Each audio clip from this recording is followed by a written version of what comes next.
Jesus Christ is without sin. The Pharisees, the Sadducees, they came to him and they say, we know that you are an honest man. You have no sin. And even Pilate said, I find no guilt in this man, even his betrayer. Judas Iscariot said, I have betrayed an innocent person.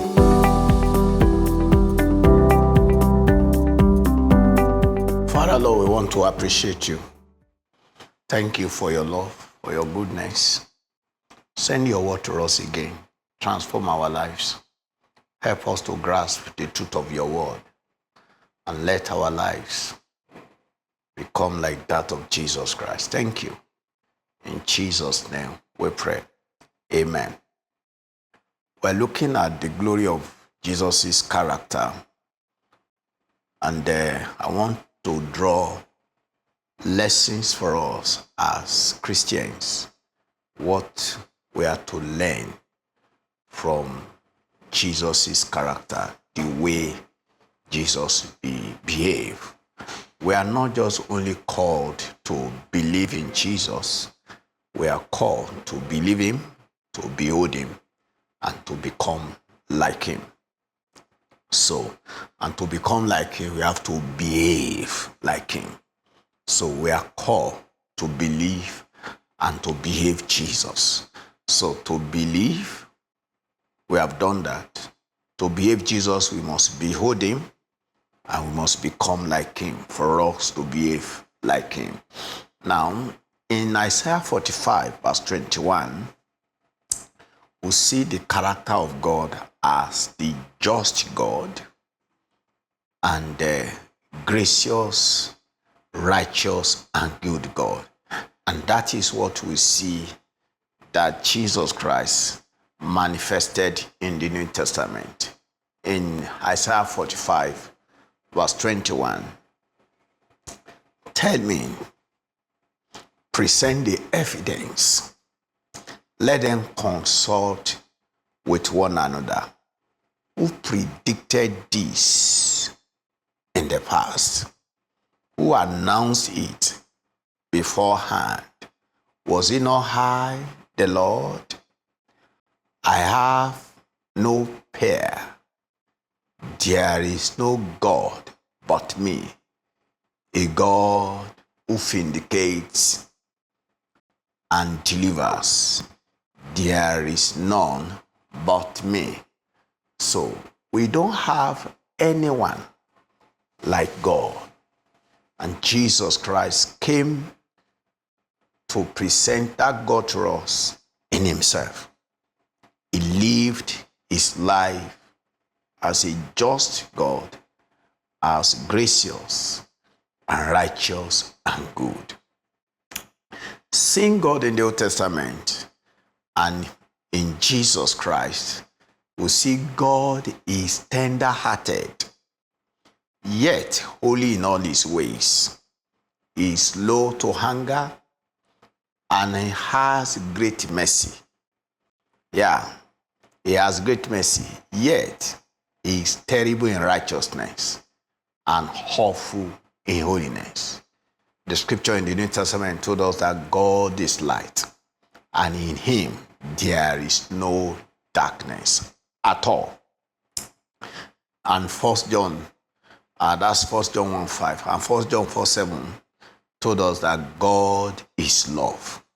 So Jesus Christ displayed light and love.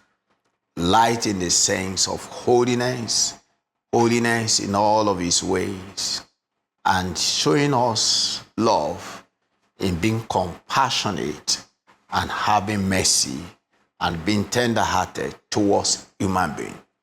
We are told also in John 1:14 that Christ is full of grace and truth. And this he shows in his words and in his ways.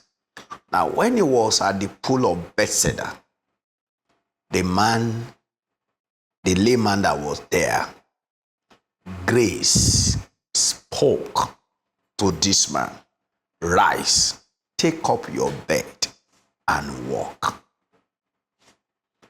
And that is in verse 8, John chapter 5, verse 8. In verse 14, the truth now spoke and said, go and sin no more, such that something worse than this will not happen to you.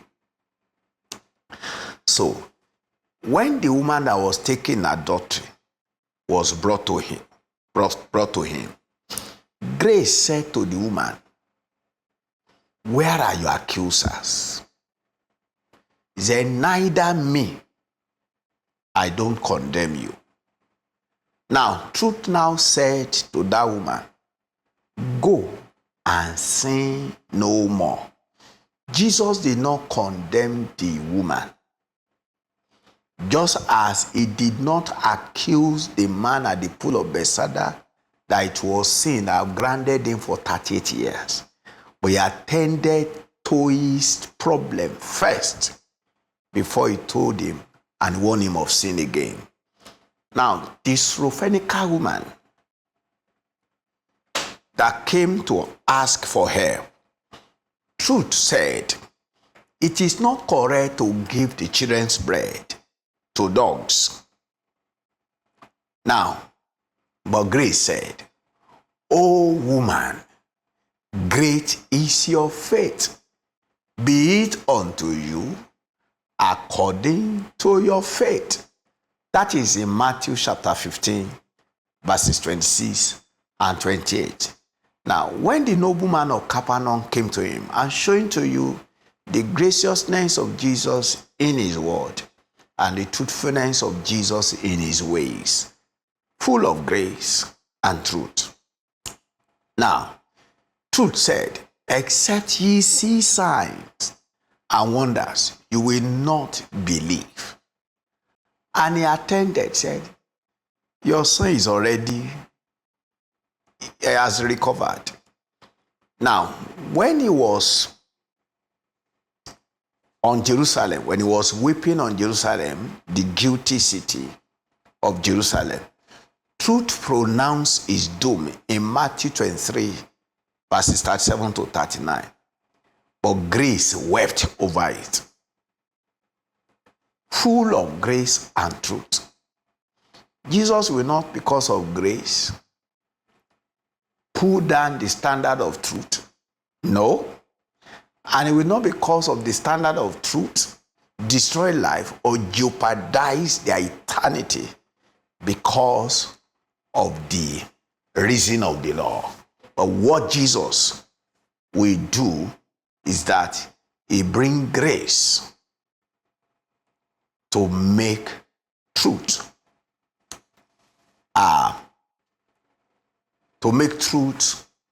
to be home with human being. So he pronounced his doom, the doom of the city that was already guilty, and grace wept over it. And he foretold that a day is coming when they will say, blessed is he that comes in the name of the Lord. Now, coming to the gospel, seeing Jesus' graciousness and truth, grace says, he that believes on the Son of God will have everlasting life. Truth says, he that disbelieves will not have life, and even the wrath of God abide on that person. That's what you have in John chapter 3, verses 35 and 36. Grace says, whosoever that believes on the Son of God has everlasting life. And whosoever disbelieve, whosoever believe not, that is, refuse to obey the Son of God, will not even see life, and the wrath of God abides on him. Now, another lesson for us is Jesus' sinlessness, the sinlessness of Christ. By his own challenge and conversion, he attested to that fact. In John 8:46, he told the Jews, how many of you has ever convicted me of anything? No one can say anything. Even the testimonies of his enemies and others, they said, truly he is the Son of God. the Pharisees, the Sadducees, they came to him and they say, we know that you are an honest man. You have no sin. And even Pilate said, I find no guilt in this man, even his betrayer. Yeah. Judas Iscariot said, I have betrayed an innocent person. So then the Father from heaven attested to the Father, Jesus Christ is without sin. In Matthew 3:16 he said, this is my beloved Son, in whom I am well pleased. Finally, on the lesson we are to learn from Jesus is wisdom. The wisdom from above, which he displayed at home, that James is blood brother. And I mean the James who was his sibling, one of his siblings, that one saw the wisdom from above being displayed. And that was why he wrote in his book, James chapter 3, verse 17, that the wisdom from above is first pure and peaceable. So that experience that James had with his brother Jesus, and he presented him that should be the wisdom that all of us should display in our interpersonal relationship with Jesus. So we are to look to him as he walked and seek to walk as he walked. We are to learn of him who is meek and lowly in heart. We are to become like him, having the same mind that he himself has. We have to maintain his attitude. Let us pray. Father, Lord, we pray that you will help all of us to become like you. May we behave Jesus in all our interpersonal relationship with human beings. May we comport ourselves even before you, Holy Father, the way Jesus comported himself before you. Thank you, Lord, because you have done it. In Jesus' name we pray. Amen.